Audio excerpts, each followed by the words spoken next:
FIA کے متعدد افسران اور اہلکاروں کے خلاف اندرونی احتسابی کارروائی مکمل ہونے پر سزاؤں کا اعلان کر دیا گیا۔ مزید جانیں گے ڈان نیوز کے نمائندے شکیل قرار سے۔ شکیل، کیا تفصیلات ہیں؟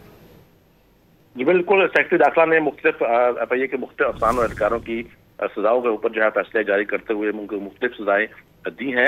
یونان کشتی حادثہ 2023 میں جو ہوا تھا، اس میں غفلت کے الزام ثابت ہونے پر کراچی ایئرپورٹ کے ایک ڈپٹی ڈائریکٹر، 2 اسسٹنٹ ڈائریکٹرز کو برطرف کر دیا گیا ہے نوکری سے، جبکہ فیصل آباد ایئرپورٹ کے ایک اسسٹنٹ ڈائریکٹر کو بھی اسی حادثہ کیس میں غفلت کے الزامات ثابت ہونے پر نوکری سے برطرف کر دیا گیا ہے، جبکہ ملتان ایئرپورٹ پر تعینات ڈپٹی ڈائریکٹر کو انسانی اسمگل سے مبینہ روابط پر 3 سال کے لیے عہدے اور تنخواہ میں تنزلی کی سزا دی گئی ہے۔ اسی طرح ناقص تفتیش پر 2 سینئر انویسٹیگیٹرز، جبکہ غفلت اور لاپرواہی پر ایک اسسٹنٹ ڈیٹا بیس ایڈمنسٹریٹر کو بھی ملازمت سے فارغ کر دیا گیا ہے۔ 4 اسسٹنٹ ڈائریکٹرز اور ایک انسپکٹر کو غیر حاضری، غفلت اور ناقص تفتیش پر سزا سناتے ہوئے تنخواہ کے بنیادی پے اسکیل میں سے 1 سے 3 سال کی کمی کی گئی ہے۔ جی بہت شکریہ شکیل قرار ان تفصیلات کے لیے۔